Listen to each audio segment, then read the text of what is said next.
Welcome back to the channel, everyone. It's great to have you here again as we dive into one of the most profound texts in Buddhism, the Diamond Sutra. Today, we'll be exploring 3 key sentences from this ancient wisdom, each one containing profound teachings that can guide us on our path toward enlightenment. The Diamond Sutra is a cornerstone of Mahayana Buddhism, and its teachings have shaped the lives of countless practitioners throughout history. The Buddha's words in the Diamond Sutra are not meant to be taken at face value. They invite deep reflection, offering insights that transcend conventional thinking and help us break through the illusions of self, attachment, and permanence.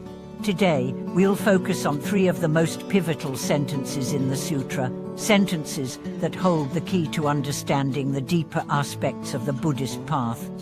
Many of us approach the Buddhist path seeking clarity, peace, and liberation from suffering. But the road to enlightenment is not always clear, and it's often filled with challenges that can feel overwhelming. That's why it's essential to examine these core teachings in the Diamond Sutra, as they provide guidance on how to navigate these challenges and how to cultivate a mind that can transcend the ordinary, to truly see the world as it is, without the veil of ignorance and attachment. Let's begin by diving into the first sentence. All phenomena are like a dream, an illusion, a bubble, a shadow, light too, or a flash of lightning. This is how to view all things. This sentence is a powerful reminder of the impermanent and illusory nature of all things. In Buddhism, we are often taught that attachment to the world as we perceive it, our desires, our possessions, our identities, leads to suffering. The Diamond Sutra uses vivid imagery to illustrate the transience of existence. Just as a dream disappears when we wake up, and a bubble bursts the moment it's formed, everything in our experience is fleeting and impermanent.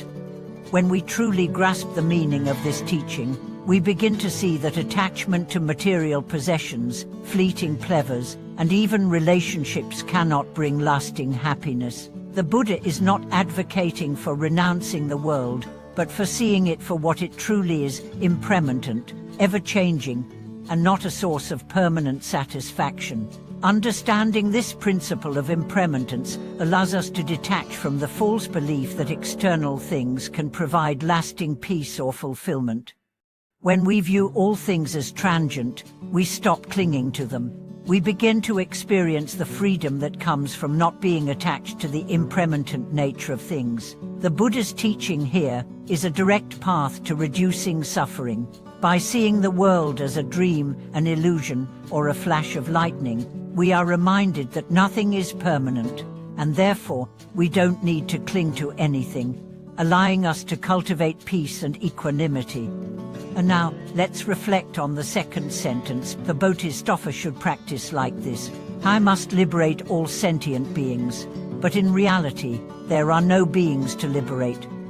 This sentence challenges the very notion of self and other.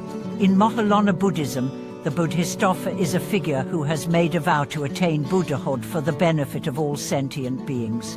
However, this sentence invites us to look deeper. While we may feel a sense of responsibility to help others, the Buddha teaches us that the concept of sentient beings is itself illusory.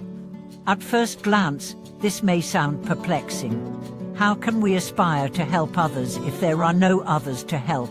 This teaching is not about denying the reality of suffering or the importance of compassion. Instead, it points to the ultimate truth that there is no inherent, fixed self to be found, neither in ourselves nor in others. The separation between self and other, the notion that we are individuals distinct from the world around us, is an illusion created by our attachments and misconceptions. The Bodhisattva's vow is, in essence, to recognize this illusion and to transcend it. When we act with compassion and wisdom, we are not liberating others in the traditional sense, because in the ultimate reality, there are no others. We are helping to liberate ourselves, and in doing so, we simultaneously bring others into the liberation of non-self. The teaching here is a profound insight into the interconnectedness of all beings. To liberate others is to liberate oneself. The Buddhist path is one of realizing this deep unity and acting in alignment with that realization. This insight can be liberating in its own right. When we stop seeing others as separate from ourselves, we begin to act with more true compassion, without the need for recognition or reward.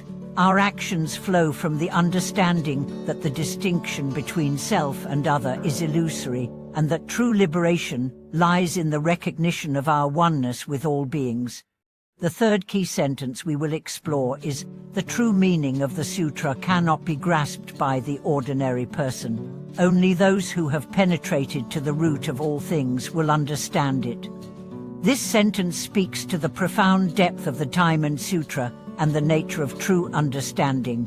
Buddhism teaches that wisdom is not something we can simply acquire through intellectual study. It must be realized through direct experience. The true meaning of the Diamond Sutra and of the Buddhist path itself can only be understood when we penetrate to the root of all things, the nature of reality itself.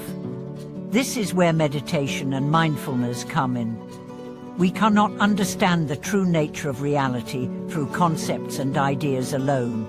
We must practice deeply, experiencing the nature of our minds and the world directly, without the filters of preconceived notions and attachments. The truth of all things refers to the realization of emptiness or shunyata, the understanding that all phenomena are empty of inherent existence and that all things are interdependent.